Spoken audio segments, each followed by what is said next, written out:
Hi, I'm Andrea Starr, and I'm the Justice Programs Director for Portage County. And one of my job duties is to supervise the Portage County Adult Drug Treatment Court. And today you're going to hear from Sarah, and Sarah is one of our current participants.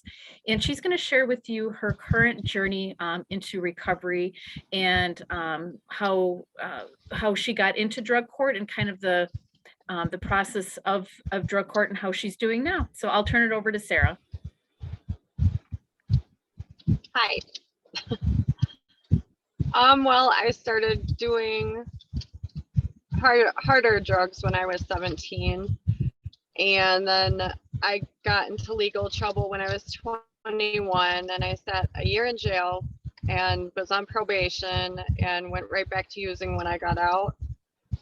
And then I struggled with it for the rest of the time leading up until I got in trouble again, and then they gave me drug court. I got assessed and I got in, and I wasn't planning on staying sober when I got into the program. I think that they knew that because I didn't know how drug court went, and I was planning on keeping on using and faking my ways, and I had it all down, and I was like, I'm just gonna tell them that I'm getting clean, and not really, and by that time I'll figure out how to fake them. And they were really like patient with me at first, and then they talked to me more, and then they decided that I needed rehab. And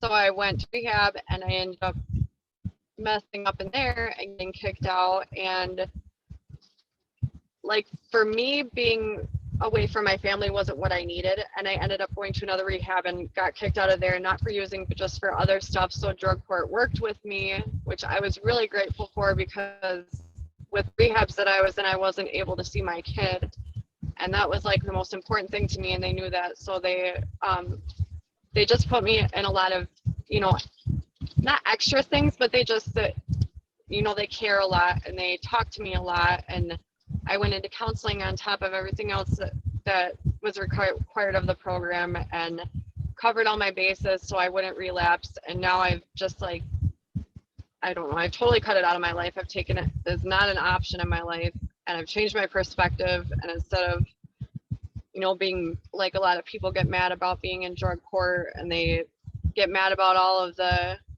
requirements that there are, but if you change your perspective and you use drug court to use the resources while you have them, instead of fighting them and trying to just get it done and trying to check boxes, they really help a lot with everything. And I've never met anybody that's known me for such a short amount of time and can recite my entire life story without even checking notes. And all of them can. They're really amazing. They're a great team, and they really care, and they've done a lot for me in my recovery. A lot of people use NA for to stay sober, and I will use NA when I'm on a drug court, but right now drug court is what I need, that structure. And they do everything for a reason, and I know that. So even if it's something I don't particularly want to do on that day, I know that it's helping me, because I do know that they have my best interest at heart. And I've just given into everything and just let them take control of things. And I'm so happy that I did, because I don't make the best decisions for myself, or I wasn't making the best decisions for myself. And as much as I wanted to have control over my life, I wasn't doing it right. And since I followed their directions on what to do, everything has been amazing. I get my kid back in less than a month. I've been fighting for her for 4 years. I would have never had a chance to get her back. I just bought a brand new car. I have a great job that I've held for a while. I'm still working on, a lot of people with addiction have mental, things that they have to work with a therapist on, or be on medication for, or whatever. But if you really try to work through those things, sometimes you can just learn how to live with them instead of getting medicated for them. And medication, I wouldn't jump to medication right away, but if you really want to change, you can change. And if you really want to stay sober, you'll do good for, and there's so many more opportunities. They help you out with so much, and they've helped me immensely. Like, I want to cry when I think about, like, I would have never got my daughter back if it wasn't for drug court. Like, I would have never. And I love her more than anything. And because I changed my perspective and did the program and did what I was supposed to do, I'm gonna have custody back of her, and that means everything to me. So you had, did you have a choice of drug court or something else? Prison. Okay, so why did you choose drug? Yeah, I chose drug court at the time because I didn't want to go to jail. I didn't want to go to prison.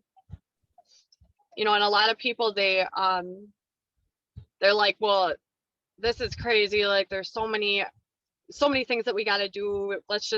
Prison would be easier, but it's not. Like, it's easier when you think about it until you get there and you realize that you're away from all your family and you're not able to do what you want, and you're not be able to eat what, you know, like people, I don't know why people pick that option. I'm so happy that I did pick drug court because I had no idea what to expect. And I was on drugs really, really heavy when I first got in it. So I don't even remember, like, those are expectations. Like, I had no idea what I was into until, like, probably a couple months after I was already in it. I was, like, starting to learn the rules and stuff like that, because yeah, that's one thing that I was gonna say that they should do, is, like, refresh people, like, after they know they've been sober, because I didn't remember anything. Like, I didn't remember going in there, and then all of a sudden she's like, well, you signed the paperwork, and I was like, did I really? I don't recall. But so talk about your usage before getting into drug court. How often were you using? What were you using? Type of people you were with? Those types of things. I was with the type of people that I couldn't leave anything of value or anything interesting around, or they would steal it. You know, they were just bad types of people. They didn't care. It's like misery loves company, and people that are on stuff, even if, like, I wasn't trying to better myself, but even if I had, they would have brought me down, you know, like, just negative people. I was using heroin and meth, and I was mixing them and speedballing every day. And yeah, well, after I lost my daughter 4 years ago, I started using heroin again, and that I got really, really bad. Like, I was suicidal, and I was trying to die as quickly as possible, because I didn't ever think that there was even a chance that they would consider giving her back to me, because I thought I was broken, even off of drugs, that I would just not be a good mom, and I would not be able to do the things that I've done. And I mean, I don't even notice the changes in myself most of the time. Like, the team points them out to me, and then I notice that I'm making changes, because, like, I made them, like, so gradually and, like, over a period of time that I just think, like, well, that's an easy one, you know, but I wouldn't have done the things that I'm doing now a year or two ago. And yeah, the types of people I was hanging out with were not good. I stopped. That's another thing, is people, places, and things. Like, places don't necessarily trigger me. Well, when I first got sober, places did trigger me. I won't say that, because I was living in a house, and my mom owned it, and she was trying to clean it out. And I didn't feel comfortable with myself going back there, just because she told me that she had found drugs and paraphernalia, and I didn't even want to be in a house where I knew that they had been at that time, because I was just getting sober. So, I mean, then it bothered me, but now it wouldn't bother me at all. Like, I'm a year sober now, a year and a few days, and it doesn't bother me. But people, like, I still have, you know, random people. I don't think to, like, go through my Facebook and, like, block every single, you know, I go through all the names and block everybody. So it's just, as people message me, then I block them after that.